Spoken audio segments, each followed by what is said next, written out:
Welcome back, everybody. Again, it's been a little over a week since I made another video after pumping out like two or three videos or something kind of quickly. My schedule is inconsistent, but for those of you returning, again, welcome back. For those of you who are new here, I do things very differently. Through sheer effort and will on y'all's parts, I have somehow gotten to be above 250 subscribers. I don't really do YouTube. I'm doing this to engage with the vintage story community about building and things of that nature. Um, Back when I was trying to, do something with YouTube, I did not have near as much luck as I'm having now. So I think I started back up again here with the whopping total of like 30 or 50 subscribers when I stopped doing this like 4 or 5 years ago. And then now, over the past 2 or 3 months, I'm up to the 250. I believe I've crossed 260 now. But again, thank every single one of you. You guys are amazing. Very appreciative. All the feedback and interaction has been amazing. So through y'all's effort and will, I've got to 250, halfway to 500, a quarter of the way to 1,000, and we all know that's just right below a million.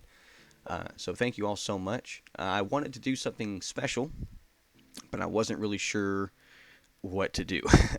My equipment is all junk, and my editing experience and like the ability to use the camera in the game and all that is all very limited. Like I really have no idea how to pull off a time lapse or anything of that. But somebody, I believe his name was Yeets Beats. He's quite frequently commenting on my stuff. So again, dude, love you. Thank you so much. But he had mentioned having an interest in like the process, like why I do things the way that I do them. So I figured what I would do is I would kind of just walk around and point at stuff and just kind of talk out loud about why I approach things the way I approach them. But I also thought about maybe instead of just walking around, just finding a specific building and dissecting it. So I wasn't really sure how to approach this, but I'm going to try to hammer it out. So here in a minute, y'all are going to take a look at me looking at stuff, and I'm going to talk about that stuff. It's going to be like material based. It's going to be location based. It's going to be style centric. I'm just trying to gonna try to kind of cover all of my bases. But if there's anything I'm not really hammering home, if there's anything you want more detail on, if there's something I'm not being specific enough about, let me know, and I will make every effort to clarify. So give me a moment here to put on my brown pants, and we will get started. So, one of the first questions, and I guess one of the most common ones, is like, it's not even a question. Sometimes it's just a comment. Like it's just people take note of the quasi-industrial style that I've kind of adopted here. And a lot, like I said, some of the questions is usually like, why? Why did you adopt that style? And it was actually kind of on a whim. We had a bunch of zinc and tin, and I just thought about, and I've gone through and edited. Like I think that's an iron anvil here now. But I added all these parts and stuff in to make this kind of like it was a stove, like it was an appliance. Like this wasn't a bunch of different things put together, but it was an appliance that we transported here, was dropped off by a Sears catalog or something, and we assembled it, and this was our furnace, our forge, our smelting area. I even went as so far as to chisel some bellows, but now they're actually adding bellows. So like this whole thing is going to have to be changed now with 122. But the idea of having like a smokestack and being able to have my fire right there, and the forge itself right beneath it, my anvil, and I can drop it in the water, and then I have my fuel stored there. Well, firewood is stored there, but the coal is stored in this guy down here. But I made it look like, it's an apparatus. It's an appliance. It has bits and bobs. Adding grading to machinery, and then like making your doors three-dimensional and not just chiseling a flat surface onto it, but making it have depth really goes a long way. Um, Having like supporting rings around structures is also nice, like banded metal, or maybe perhaps that's where, like, if there was welding available, maybe that's where a weld is. Just to make it look structural and like it's held together. You can kind of see we got this tent pole coming up that interacts with these other wooden posts that hold up this tarp or canvas or something that makes a canopy or a tent over top of this area. So this is just where we was doing our smelting and everything. I was like, well, we got this appliance here now that I've done, and it kind of spiraled from there, especially since we settled near a hot springs, and I wanted to make use of that. And so we're probably going to talk about that next. But I just wanted to. This was the first thing I came across, and I was thinking about, like, why do I do things the way that I do them? Well, the industrial style started because I don't want to like ruin the lore of the game or anything, but supposedly this is set in some kind of alternate 13th, 14th century old world after some kind of temporally related cataclysm brought about by a guy who I believe is named Jonas Fawkes. And he's like a Da Vinci esque type character who, through some means, discovered like the temporal energy or like the rifts or something, and like started, I don't know if he made temporal gears or found them, but like temporal energy is like a power source because the gears power like the night vision mask and the teleporters, and he also has the bells and the little spider dudes, like the locusts. So like it's already like it's not steampunk, but I guess it's clock punk, which maybe is derivative of steampunk. I don't know. In this, it's like it's temporal punk because it's its own thing. The clocks aren't powering stuff. It's Fawkes tech. It's Fawkes punk to give it a name. So like already in that scope, having like, oh well, this isn't like a medieval or like Valheim or anything that's like limited by the scope of technology. Like they have, like, although it's a medieval or Renaissance era setting, it's kind of sci-fi because they have the Fawkes tech stuff like teleports and things. So I already kind of felt like I had not carte blanche necessarily, but freedom, some liberty there to go a little bit further in the technology. So like we have windmills and stuff, and I really desperately crave more automation in this game. I like setting up input and output and having things go to storage, and like Factorio and Satisfactory and things of that nature have always appealed to me. So once I built this and understood the Fawkes tech, I was like, oh well, we can make this more like 17th, 18th century technology. Bend some physics here and there. Maybe the Fawkes tech makes things easier. And it kind of, I don't want to say snowballed from there, but it definitely tumbleweeded. It tumbleweeded from there, I feel like. But I just wanted to show this off because this is like the start of everything. Because we built like a little shack and everything here, and then I chiseled this guy, and I was like, you know what? Yeah, we're gonna go with that. And so we went with that. And so another kind of like just concurrent thing that was going on is that we settled into hot springs, and I was wondering if like if we incorporated the hot springs into the house, if that heat bubble would keep us warm in the winter and we wouldn't need to burn a fire in the house to like recuperate. And it turns out it does work. And if you check out the other videos, you'll see that I have hot spring pools and stuff inside the house to facilitate warmth and uh, de- decoration as well. But outside here, I wanted to make it look like we had plumbing because like even the Romans had pressurized plumbing. They used lead pipes, but I think like the Incas or whoever was in Petra or something, somebody was using terracotta pipes that were also pressurized, and like we've used wood pipes and all kinds of different stuff to move water. Moving water was one of our biggest endeavors in early society because then you could change where you do your farming, where you do your fishing, where you live. If you can move water, you can basically move the earth. It was like it was like moving the earth. But it was a very powerful thing, and so I thought that it'd be cool if, since we have these hot springs, maybe we have pressurized the hot water from here, and then we take it through and allow it to cool for other uses. But the heat in the pressurized water, maybe that gives us steam power. Maybe we just use it for washing dishes or staying warm in the baths. But it ended up progressing, and so now we have gone much further than what I initially thought. But this is where the piping and stuff on the builds began. You'll see I use this block quite a lot. I mostly just copy and paste these days and throw away some materials, just call it a day so I don't have to keep repeating the chiseling. But if you have a mod like QP Chisels Tools, I believe that'll allow you to literally just copy and paste the design onto another block. But I don't use mods, so I kind of just use creative mode here and there to like close that gap. But I wanted a water heater. Some people say hot water heater, and that kind of pisses me off. But this is just something to look like a water heater, but technically this is the water heater, so I really don't know what this is. It's just a tank. It's all about the implication, the implied function. I figured by having something that, maybe this comes through there and is filtered, and it's piped up through there, and it goes through here and does something, and then this is how you control it. These are like dials or knobs, what have you. And at this point, this is where this natural point is turned into something controlled, something managed by man, managed, if you will. And so I also just threw a little plaque later down the road that says, caution, boiling water. But this is just how the water gets into the house. And in my mind, it's all about storytelling. Like, you don't have to actually show the real parts and how it actually works. You're not you're not doing a simulation. You're doing a facsimile.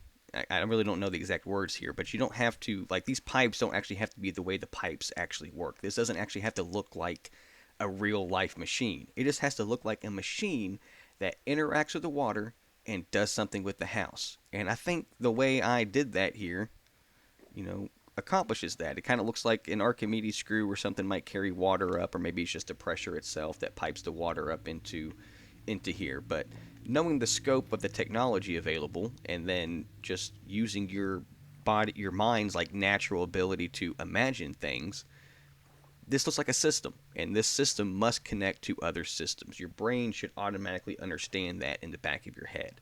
That's why when you watch CGI and stuff in movies, if like the physics of it don't look quite right, you notice it, and it kind of breaks your immersion. Like, usually uncanny valley is used like with human faces and stuff, but you can get an uncanny valley feeling by looking at things that, like, you're told it's this, but it doesn't look quite right. Like, oh, that's supposed to be a pipe. Well, it doesn't look like a pipe, so I'm having a hard time believing it's a pipe. And so just making sure your stuff looks convincing enough will do a lot of the heavy lifting, because once the subconscious is convinced, it basically tells the forefront of your brain to go along with it. Now sometimes, like in politics and stuff, that kind of goes with cognitive dissonance, but with storytelling, and environmental world building and things like that, just having details like this, because I could have not had this here, and I could have just told you that, hey, yeah, we pump the water from the hot springs, but I don't have to tell you. I'm telling you I'm telling you now to explain it, but like if someone was on this server, you should be able to just look at the manhole cover and the grates and the pipes and just put that together. And that's all you really have to do. And to expand on that a little bit more, you can see here, use creative to steal some assets from the Resonance archives, because for some reason you can't just take them, and God, I wish you could. Fix your game, Nikita. Um, but I've moved these parts over here and put some of my chisel stuff to make it look like the water that is coming from my aqueduct up there, which again is implied to come from, some kind of spring or something, that the pressure is just pumped up there and then it rolls across the aqueduct, or used to, but the aqueduct, as you can see, is implied to be broken, and then now we've added mills and stuff to it. And although there's windmills hanging off the side of this, in my brain this is supposed to be water powered. So when we get water wheels, hopefully there will be a creative block that is like the rapids, and I can just throw those up there and have my water wheels. Is it cheating? Yes. Will it look cool and function like a motherfucker? Yes, absolutely yes. And so I'm going to do it. It's my game. Fuck you. But the aqueduct, spills the water down. There's a lake there. Maybe it is just there to be pretty, and then it comes through some kind of gate or something right there, and then it disappears underground. And then there's like a little lake right here that it comes out some tubes. Well, not a lake. This is like a little reservoir, I guess is a more accurate term.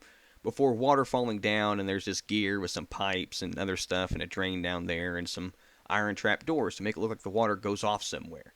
And then you can see in my farmland here, I have the source block underneath with lanterns and lamps and stuff underneath it. But instead of just putting a trap door over top of it, or figuring something else out, or like digging a irrigation channel or something, I made it look like there's water spouts, sprinklers, that's the word, over top of it that actually do the irrigation. So maybe some of this water is wastewater that we don't want to use in there, but it's good enough to be watered on the plants, and so we pump it up and dump it down.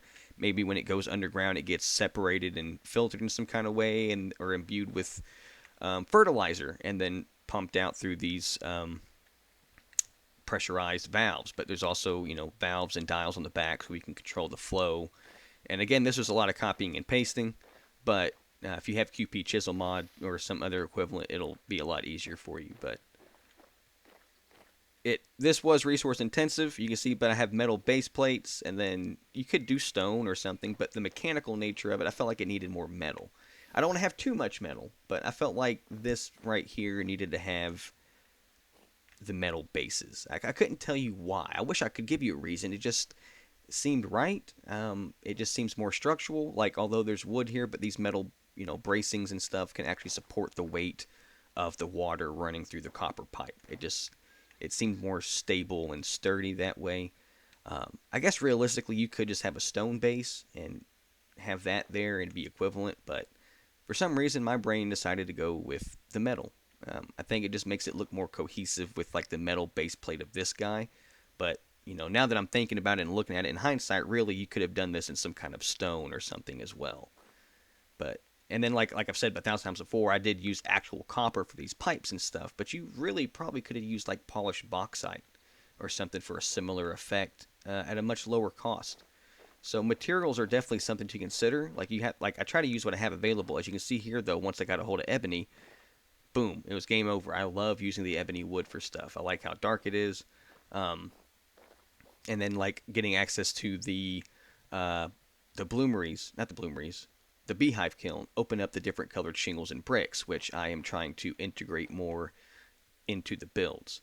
So there's some people like when you play Minecraft and stuff, they will build based off the color alone. You'll see sandstone and like birch planks and sand and gravel and things like that all mix into the same wall because they don't care about the material. They're looking for the color combinations and gradients and the textures that will be created on that wall. Because if you have big old flat walls like in the grandiose Minecraft builds, uh, like a lot, if you have big old flat walls, they break it up by either like adding greebles to it, like physical, you know, textural noise, or they just use different blocks to create a texture to create noise on that flat surface.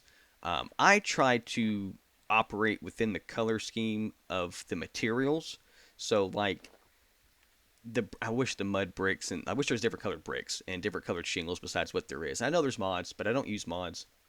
But um, I try to have my brick on the bottom, and then like my daub and plaster above that, or maybe the wood and then the plaster and then the wood.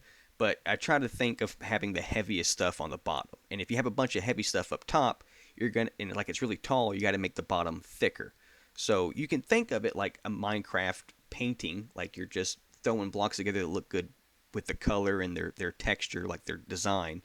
Or you can think in terms of like structure and material, in which case you would use bricks or stone, heavier stuff on the bottom, and then work your way up with the lighter materials.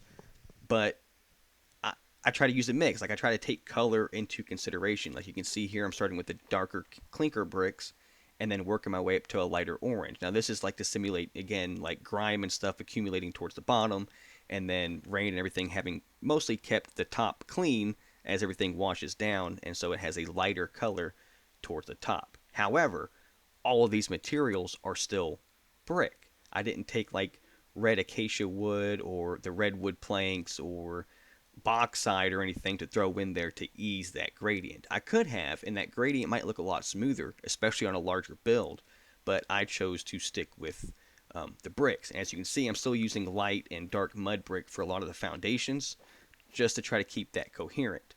But I'm also using more and more daubs now that we've got the dyes and stuff going to try to make the walls more civil looking, less like fortifications, because I feel like when you got a bunch of brick buildings, they either look fortified or they look super industrial. And I kind of want a cottage vibe. And I feel like with using just planks, you get more of a shack look, unless you do it just right. Now, on my main house over there, I did use planks since I didn't have daub yet. But I did go through and like the gable right there, as you can see, is actually, I believe that's tan or light brown daub that I ended up using. I went in there and replaced it, and I feel like that made that look a lot better. But it's really just what looks nice. And you can look at color wheels and like warm versus cool colors and all that stuff, and then try to line that up with the blocks that are available in the game. Or you can just use what you have available and make something that looks good. And working within that constraint of like what is available in the space you have will make you, it will force you to be creative with your problem solving. And like when you solve that problem of how to build what I want to build, where I want to build it, with all those constraints around you, the build that you will come out with will be so much prettier and so much more grounded and artistic than any kind of cookie cutter tutorial build from, like, let's say Minecraft or Hytale that you would then translate into a vintage story build. I highly recommend in situ resource allocation and just using what you have on hand.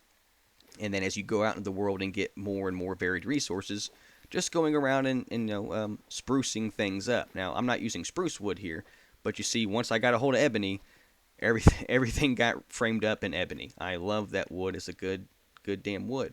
As you can see, I also don't make a lot of use of rocks like peridotite or bauxite because I don't like the way they look.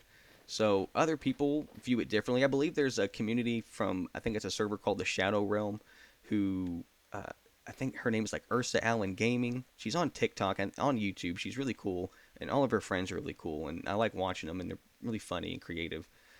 Not to not to glaze them or anything, but they used purple heart um, a lot, and pink daub a lot more than I ever would consider. But their builds still look very cool. They look cozy. I've used the term dollhouse like before, but it's a very different architectural vibe than what I have here.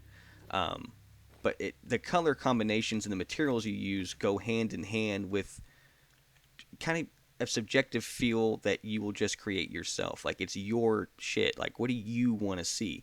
Now, granted, I am here showing you guys this, but these builds weren't made to show off. I was showing them off on Reddit, but like I was making them because I thought they looked cool, and then like other people thinking they look cool was just like a side effect of it. So I guess the rant that I'm getting to here is like build for you, okay? Like build it and they will come. Like build it the way you want to see it. You want to do it that way, do it that way. And if you build it that way and you don't like it, tear it down and do it again. It's a game. You can do it as many times as you want. Another thing that came up was kind of like, what's the inspiration? And honestly, a lot of it just kind of just it sprouts up where I'm looking. Like this bakery, for instance, I just started with a rectangle shape that was coming off of this staircase right there. None of this was connected, and then I just kind of made it connect. I just made it fit, and then I saw how I built the house. I saw how I was building the barns, and I kind of just went with the middle ground with some new material. I had access to the red ceramic shingles at this point, so I went ahead and did that. I had this daub, so I did that. And then I had ebony and pine, so I did the floor that way. Now, this floor could be totally different. I could have used different patterns. I could have chiseled the tile over here to be more ornate, but I didn't. Mostly because I'm lazy, but also because I wasn't really doing it to show off to anybody. I needed a place to do something. And so, like, the necessity of the build is what dictates most. Like, okay, let's focus on the bakery. I needed a place to do a lot of the bread making and pie making and stuff like that. And so this bakery is what I built. It's separated from the house and the other stuff. It has its own storage. It has a lot of function. But I also wanted it to look nice. And so I would look at, like, I've been in confectionaries and sweet shops in real life, and I've seen pictures of bakeries and stuff in textbooks. I've seen reels on the news, and I've played a lot of video games where, like, a bakery, like an RTS city building game where a bakery is an unlockable building that you can place down, and you can zoom in and look at the architecture of it. Games like Age of Empires, Banished, Furthest Frontier, um, Anno series, like those games, I would just zoom in and look at the artwork. And so a lot of those buildings, now I don't ever copy a building one to one, but I will look to those buildings for inspiration. Like, oh, well, that arch is cool. Oh, I like the angle on that roof. Oh, well, they have these vats and stuff out here for the soap making building. Well, maybe I should include vats in my chemical plant. And so those kind of things are just always in the background of my brain while I'm thinking of the things in game that I actually need to have. Like I have to have these ovens. The more ovens I have, the more bread I can cook. Physically, you have to have these tables to make the pies on because the game mechanic only works with the in-game table. No chiseled surface will function, so I had to incorporate those. Because they only come in the one color, I then started using more lighter brown colors and even oak wood to facilitate that transition. So that's why there's a lighter wall, because the table's lighter. That's why the floor is the color it is, because it's darker, but it's still a brown color. And then the brown also works with the oak cabinet doors, which also is a nice contrast to the ebony. And then I have a dark ebony side to the cabinet, so it makes sense to have a dark, countertop. And then I just went with basalt. And then it all kind of just stems from itself. It mostly snowballs. I ask a question, I get an answer, and then that answer might have more questions. And some things rule out other things, and then other answers open up different questions. And I kind of just go through this mental internal flow chart until I've answered my question. And a lot of it is mostly just a balance of I need it to look good. I want it to be functional and roomy. Like I needed to keep this as wide as I could while also having clutter. But if I made this any thinner, you'd have to be going through a puzzle to get around in the room and or have to jump over it. So you got to maintain, decoration, putting stuff in here to make it look like it's busy so that way the brain feels like it's doing something and it's lived in, and also keeping enough room for your character to actually go through and do the stuff. And so there's this balance at play between those concepts and also how much effort do I actually want to put into this? Because, like I said, I could have made this floor some kind of intricate mosaic or something. I did chisel a strip here to I can't remember what the fuck that's called, but the threshold for the door to kind of separate in between the two floors. I thought that was a nice little detail. But stuff like that takes effort. And then there's also the issue of like, I'm lazy. Do I really want to spend all this time? Now, if you're a content creator and like this is making you money, you're probably going to put in more time and effort. If you're more autistic than me and more artistic than me, congratulations. You're probably going to get stuck chiseling absolutely fucking everything. But I end up stopping myself from chiseling too much because it's a constant debate for me. So it's a balancing act between necessity and what's available, what I need to do versus what I have to do it with, the space available for this and the space that is needed for this, and then how much effort do I want to put into it? How much time is this going to take? It needs to look good, and it needs to have good form, and it needs to have good function. I could build a bakery that was just a confectionery and all decorative and stuff, but I might lose out on some functionality. And so my builds tend to just try to be a balance of those two things while also taking, everything else into consideration. But I felt like chiseling, because you can't just put bread on a table and be fine. The bread will eventually expire, which kind of sucks. I wish you could like coat the bread in some kind of sealant and then you can place it there forever, but now it's an object and not food or something. I wish there was some kind of mechanic for that. But I did skip around and chisel some pieces of bread, and maybe this right here is a loaf of bread being cut. I wish you could go down one more voxel. It'd be so nice, but I tried to facilitate that. And I think if you know that this is a bakery, then looking at this stuff, you can kind of surmise what it is. Like maybe these are some kind of icing or dressing or something, or maybe it's just ingredients or spices, sesame seeds that go on a bagel. Maybe these are donuts or cakes, cupcakes, other types of confectionaries, a pie, more stuff up there with like cherries or something on top of them. Maybe these are unbaked cookies. Maybe these are sandwiches. Maybe they're jars of stuff. I'm not. It's again open to interpretation, but the implication here is that this is a bakery. So because this is a bakery, and if I put the word bakery on the side of this motherfucker, it would tell you that even more directly. So then once you go in here, your brain should be operating under the room of this is a bakery. I'm going to find bakery things. So any kind of tools or assets or anything that I may have reused should translate to bakery related items. Like if I took the butcher's tools and put them in here, now they're baker's tools. Does that make sense? And like these cabinets, they kind of look like the liquor cabinets inside the house, but this can't be liquor. This is a bakery. These must be candies or snacks or sauces or dressings or some kind of something related to confections. It has to be because this is a bakery. And so that kind of operating logic ties back into what I was talking about earlier with like your subconscious brain picking up on the storytelling being laid out before you.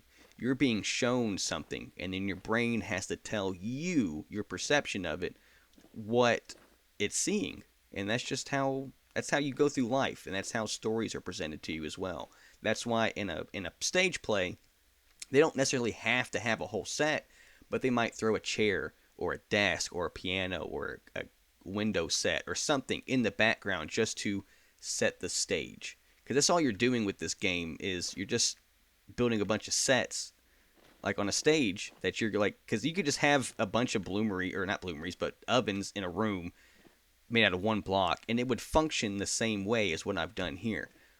But I've dressed the set, so to speak. I've made it look more like a bakery. I've made it look more structural. I make it look more artistic. I made it look more functional. And that's kind of all you're doing when you're focusing on the building parts of any building game. Now, I used to play a lot of Valheim too, and it wasn't voxel based, but there was limitations and mechanics and stuff that you had to learn to, translate the same narrative instructions to any kind of observer. Now, this is my first time actually showing anybody any kind of building or anything that I've done. So this is a little bit interesting that people are actually seeing the stuff that I've slapped together. But now I have to explain to you why I haphazardly did the things the way that I did them. And usually when I just figure out a solution, the solution is good enough in that moment, and then I create more problems for myself later. So I've shown off the cellar before, and this is the central part of it, where like the wine and stuff. You hear that voice crack? I'm going through puberty again. Where the wine and stuff is stored. I'm a man, damn it. Where the wine and stuff is stored. And I've since chiseled it differently. Now, because I've gone and done it this way, this is technically no longer any kind of room. So I have, storage down here. I've done it differently to facilitate keeping the wine and stuff preserved. So again, necessity dictates, oh, well, this is not a room anymore. I don't want to have to change all this around because I'm lazy. I have these materials available. I'll do it this way. And so I've moved a lot of stuff underground and re-chiseled this central piece here. If you go back and look at the first, maybe not the first video, but I think it's the cellar tour video, you'll see how really different this right here is. But the whole reason that this is done this way is because before I even expanded the cellar through these doors into here, which I was always going to do, I didn't plan ahead properly. And past me created a problem for future me, which is what I was talking about a second ago in the video, is that I had a solution for a problem which involved this chute going from the surface all the way underground to a storage thing, which you can't see, but it's down there. So this was going through the ground. When I dug this out and broke into this room to chisel out, the rest of my cellar, I encountered the chute just going through it. And I thought about leaving it, but I didn't want to just have a chute in the middle of the floor, and I really wanted to close it off so I can make this into an actual functional cellar. And so I did that, but it just created other problems, and I just really wasn't happy with it. So not only did the chute create a problem for me to solve, and then I had to close it up to try to solve that problem, but then the doing of that created more problems for me in this room that I then had to solve. And ultimately, the solving of the problem, and then the creation of new problems, and then the resolving of those derivative problems eventually, finally culminated in this room, which I'm pretty sure I'm done with. I think this room is complete, but past me is the reason why current me has it done this way, because necessity dictates.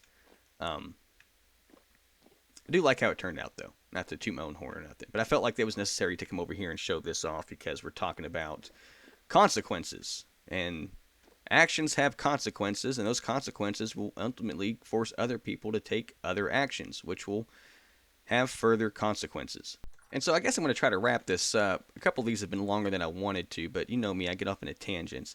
But it's little stuff like this that kind of just seal it, because you can have your own architectural style and decide how much to embellish stuff and everything, but it's really up to you what you put there and how you make it bleed together and how you make it work. It really depends on where you decide to build and what materials you have available to you. But regardless of those things, throwing things down like a welcome mat, and then some boots to show that maybe someone takes their shoes off before they come inside, and then having paintings and books and integrating the assets with your chiseled stuff to make it seem like it's all cohesive and coherent. Having a cane umbrella stand bucket thing over here also is a little bit of storytelling. Even there's functionally no umbrellas in the game, it looks like we use them. And then having a fire poker and a stand next to the fire pit makes it look more functional.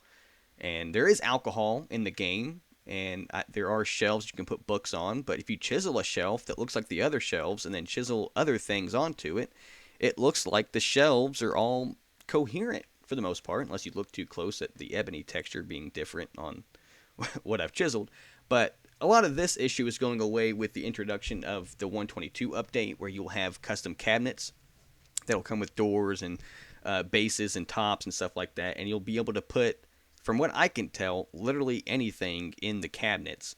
You'll even be able to chisel blocks. So, for instance, I've chiseled, except for the fact that it's part of the wall here, but these glasses are chiseled. Let's say I chisel it down to where it's just the glass itself. I could then use that block multiple times and place it on a cabinet post 122 update and make it look like that cabinet is holding a bunch of glasses. Now, I'm not in 122 yet. That's not here. So this is how I accomplished it. So this might not be as useful for you, but the lesson of there is alcohol, but there's not glasses. There's not shot glasses. There's not these bottles like this. There's not different colored glass bottles. There's not a big old wine bottle with a stand. There's not liquor cabinets.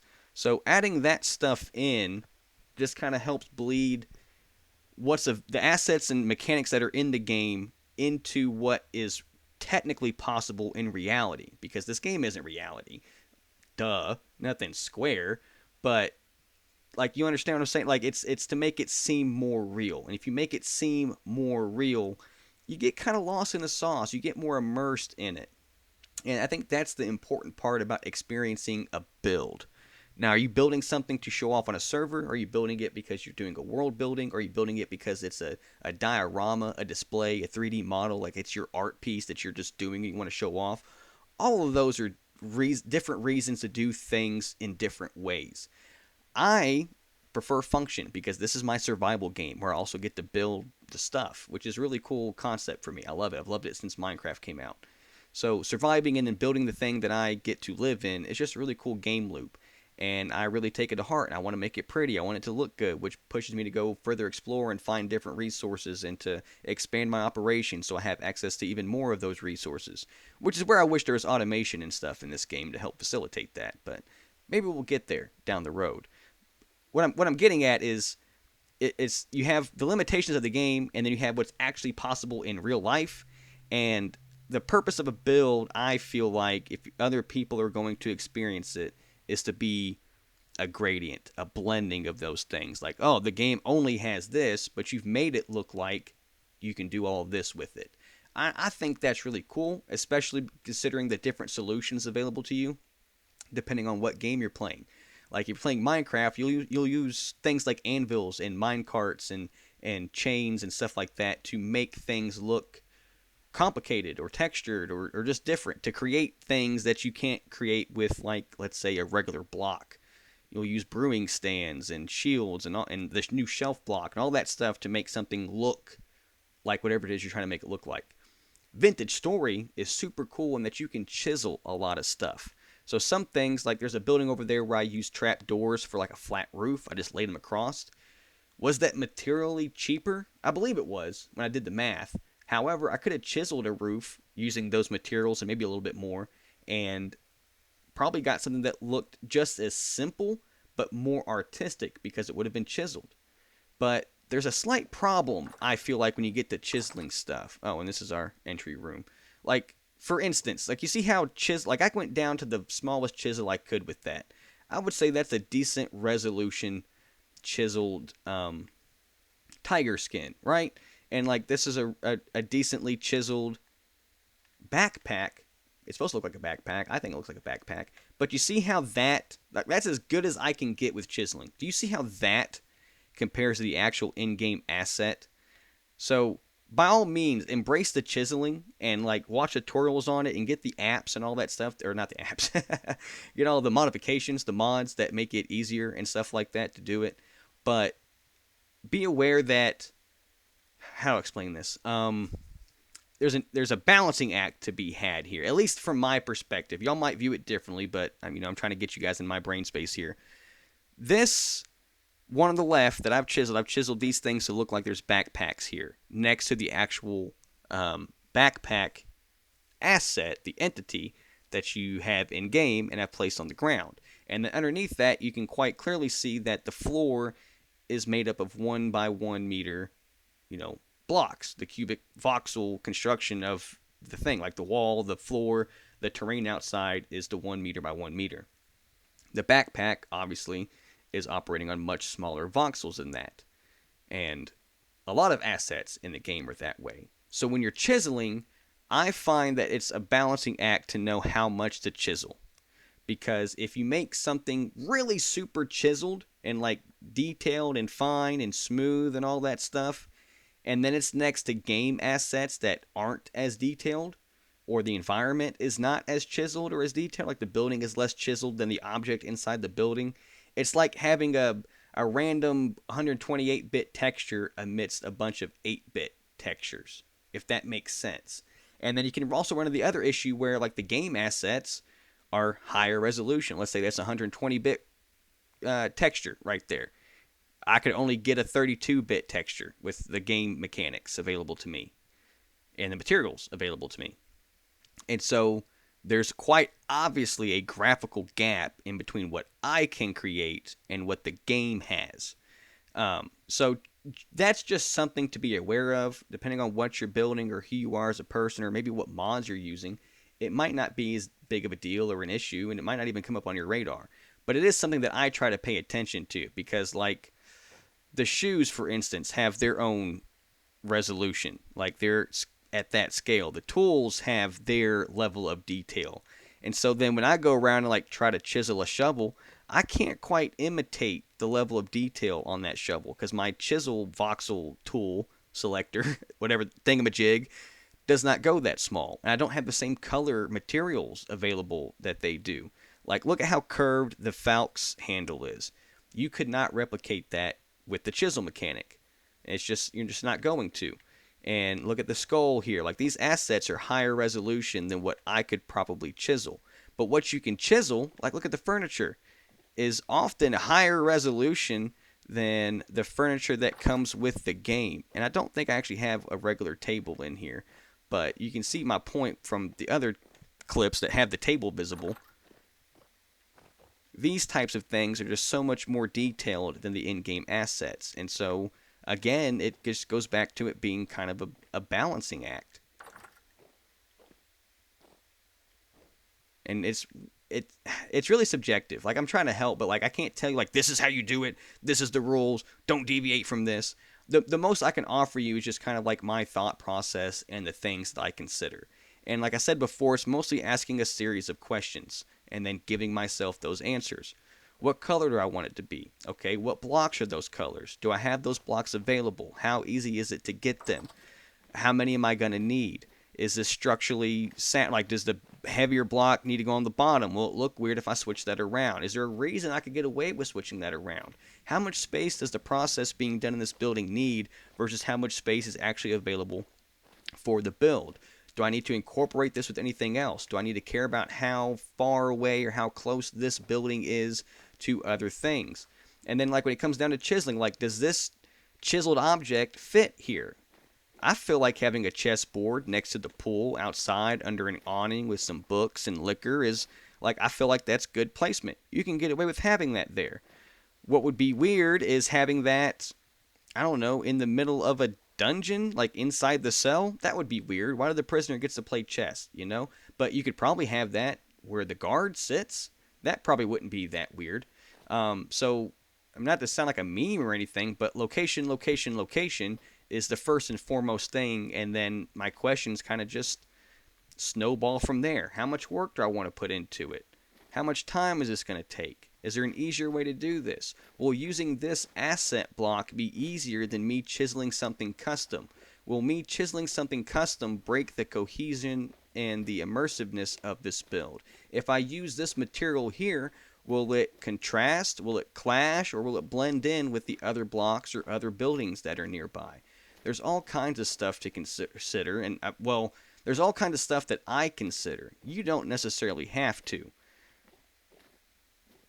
And so it's really just, it comes down to you, man. It comes down to you. But I hope that this little walkthrough of what my thought process is and the kind of questions I ask and the things I look out for has been helpful. I'm hesitant to call this any kind of special, though, but I really can't think of anything else to show you to kind of iterate my points any further. You can obviously go back through the other videos and take what you need or can or want from there, but it mostly just comes from experience. If you come from Minecraft and this is like your, like, other than Minecraft, this is your first survival building game, you're probably going to have a hard time breaking out of like the Minecraft mold. But you have to understand that the things that are here is much like a modded Minecraft. You don't have to follow the same rules as just placing blocks and throwing stairs on the side. Like I threw stairs on the side right there. Realistically, I could have chiseled those down to make them look more like some kind of structural built-in support. I could have bolts and stuff coming out of it, and I could even go so far as to chisel wood underneath the shingles here, so that way it doesn't look like it's just a block of shingles sitting on blocks of bricks. That's very Minecrafty. But with this game, you don't have to operate with those limitations. You can get super creative with it. But I think that kind of thing just comes from experimenting in the game and actually doing the building. You can watch videos all day and not get the kind of experience and hands-on learning that you need from, actually doing the stuff.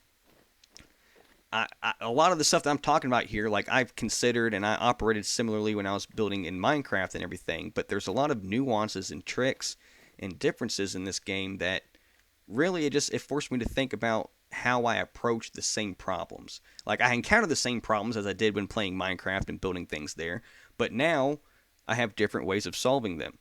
And so you can probably get away with watching Minecraft tutorials, but understand that a lot of the things they do, you could do much differently with chiseling or using a different block, or maybe you won't be able to do it the way they did it because we don't have redstone or because anvils don't work that way in Vintage Story.